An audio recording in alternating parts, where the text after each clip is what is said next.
दिवाली से एक हफ्ता पहले की बात है। चारों तरफ रौनक और उत्साह का माहौल था। गली गली पटाखे चमक रहे थे। हर घर रंग बिरंगी लाइटों से जगमगा रहा था।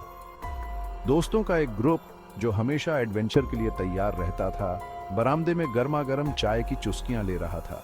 I dare you, spend Diwali night in the old Kumar mansion. ये सुनकर सबके होश उड़ गए। कुमार हवेली बदनाम थी।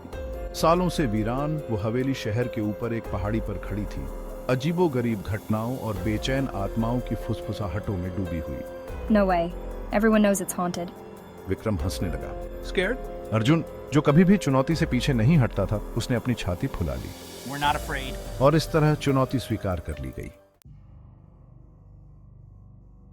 दिवाली आ गई, रोशनी और ध्वनि का त्योहार। जैसे ही अंधेरा छाया, दोस्त पहाड़ी की तरफ चल पड़े।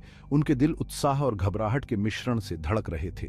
कुमार हवेली उनके सामने खड़ी थी, टूटते पत्थर और अंधेरी खाली खिड़कियों से बनी एक भव्य संरचना। कभी भव्य रहा, यह घर एक अजीब सन्नाटे में डूबा हुआ था। जालेदार खंभों से चिपके हुए थे और मौजेक के फर्श पर धूल की मोटी परत जमी हुई थी। टूटी खिड़कियों से चांदनी अंदर आ रही थी, जिससे लंबी नाचती हुई परछाइयां बन रही थी। उन्होंने हवेली का पता लगाया। हर कमरा भूले हुए वैभव की कहानियां कह रहा था। मुख्य हॉल में उन्हें एक धूल भरा झूमर मिला, जिसके क्रिस्टल पेंडेंट फीकी रोशनी पकड़ रहे थे। Imagine the Diwali parties they must have had here. उसकी आवाज विस्मय से धीमी हो गई। जैसे ही दोस्त मुख्य हॉल में बैठे, एक अजीब सी फीलिंग ने उन्हें जकड़ लिया। हवा भारी हो गई और सन्नाटा हल्की अज्ञात ध्वनियों से टूट गया। कमरे से एक ठंडी हवा का झोंका गुजरा, जिससे वे कांप उठे। Did you hear that? उसने फुसफुसाते हुए अर्जुन का हाथ पकड़ लिया। It's just the wind.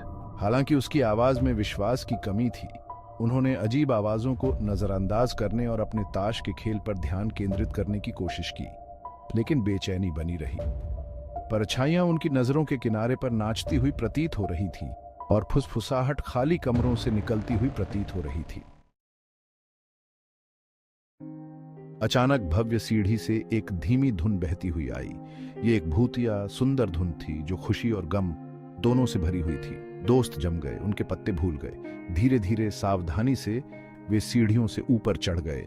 हर कदम के साथ संगीत तेज होता गया। चांदनी में नहाए हुए प्लेटफॉर्म पर एक महिला खड़ी थी। उसने सफेद साड़ी पहनी हुई थी। उसके लंबे काले बाल उसकी पीठ तक गिर रहे थे। उसका चेहरा पीला था, लेकिन उसकी आंखें एक अलौकिक रोशनी से चमक रही थी। दोस्त स्तब्ध होकर देखते रहे, जबकि महिला अपनी भूतियां धुन बजाती रही। वह उनकी उपस्थिति से बेखबर लग रही थी, अपने संगीत में खोई हुई थी। महिला ने बजाना बंद कर दिया और उनकी ओर मुड़ गई।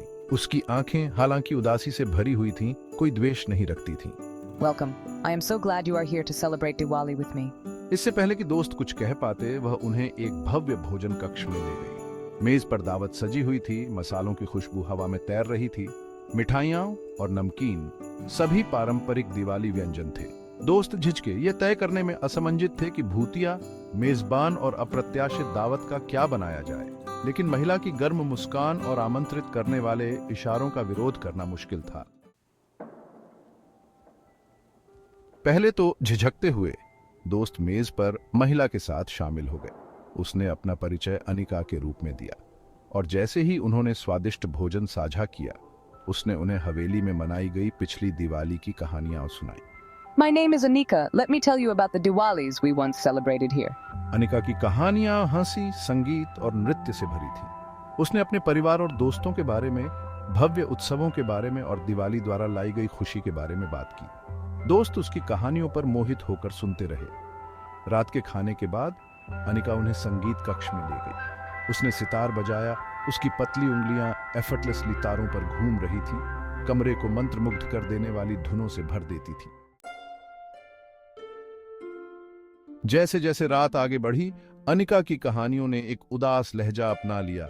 उसने एक खोए हुए प्यार, एक टूटे हुए वादे और एक विश्वासघात के बारे में बात की, जिसने उसकी दुनिया को चकनाचूर कर दिया था। On that fateful Diwali night, years ago, my fiancé abandoned me, leaving me heartbroken and alone. Unable to bear the pain, I took my own life, and my spirit has been bound to this mansion ever since. दोस्त बढ़ती बेचैनी के साथ सुनते रहे। उनका पहले का डर उनके सामने दुखद व्यक्ति के लिए गहरी उदासी से बदल गया। उन्होंने महसूस किया कि अनिका का उनका कोई नुकसान करने का इरादा नहीं था। वह बस एक अकेली आत्मा थी जो सांत्वना और साथ चाहती थी।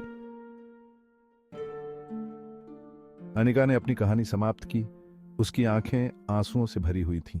I am bound to this mansion until the promise made to me is fulfilled. My fiancé had promised to return to me on Diwali night, but he never did. Every year I wait, but he never comes. दोस्त अनिका की दुर्दशा से प्रेरित होकर बेचैनी से एक दूसरे को देखते थे। उन्होंने दिल टूटी आत्मा के लिए दया और भय का मिश्रण महसूस किया। वे जानते थे कि वे उसकी इच्छा पूरी नहीं कर सकते, लेकिन वे यह भी जानते थे कि वे उसे उसके दुख में नहीं छोड़ सकते। अचानक कमरे का माहौल बदल गया। तापमान गिर गया और हवा एक बुरी उपस्थिति के साथ भारी हो गई। अनिका का रूप टिमटिमा गया। उसकी शांत अभिव्यक्ति आतंक से बदल गई। He's here, he's come back. हवेली में एक ठंडी हवा चली। लैंप बुझ गए और उन्हें अंधेरे में डुबो दिया। कांच के टूटने की आवाज पूरे घर में गूंज उठी। उसके बाद एक खतरनाक हंसी आई, जिससे उनकी रीढ़ की हड्डी में ठंडी लहर दौड़ गई। दोस्त आपस में लिपट गए। उनके दिल उनकी छाती में तेज हो रहे थे। अंधेरा घुटन पैदा कर रहा था और अनदेखी उपस्थिति ने उन्हें आदिम भय से भर दिया। दहशत उनके अंदर दौड़ गई। वे दरवाजे की ओर भां दौड़े। उनके हाथ अंधेरे में हैंडल के लिए टटोल रहे थे। हंसी उनके चारों ओर गूंज उठी। ऐसा लग रहा था जैसे हर जगह से और कहीं से भी आ रही हो। वे हवेली से बाहर निकलकर रात में भागे। ठंडी हवा उनके फेफड़ों को चुभ रही थी। वे तब तक नहीं रुके जब तक वे पहाड़ी के नीचे नहीं पहुंच गए। हवेली चांदनी आसमान के नीचे दिखाई दे रही थी। जैसे ही उन्होंने अपनी सांसें लीं, उन्होंने हवेली की ओर देखा। हंसी बंद हो गई थी और हवा में एक अजीब सन्नाटा छा गया था। वे एक पल के लिए वहीं खड़े रहे, अपनी सांसें पकड़ी और जो उन्होंने अभी अनुभव किया था उसका कोई मतलब निकालने की कोशिश कर रहे थे। दोस्तों ने उस रात के बारे में फिर कभी बात नहीं की, लेकिन अनिका और प्रेतवाधित हवेली की याद उनके दिमाग में बस गई। दिवाली उनके लिए हमेशा के लिए एक अलग ही मायने रखेगी। दुखद प्रेम कहानी की याद दिलाती है और ढहती दीवारों के भीतर फंसी बेचैन आत्मा की कुमार हवेली पहाड़ी पर खड़ी थी, जो शहर को देख रही एक खामोश प्रहरी थी। और हालांकि दोस्त कभी नहीं लौटे, उन्होंने अक्सर खुद को इसके भव्य सिलहूट को देखते हुए पाया, यह सोचकर कि क्या अनिका अभी भी इंतजार कर रही है। उम्मीद है कि एक दिन उसे शांति मिलेगी।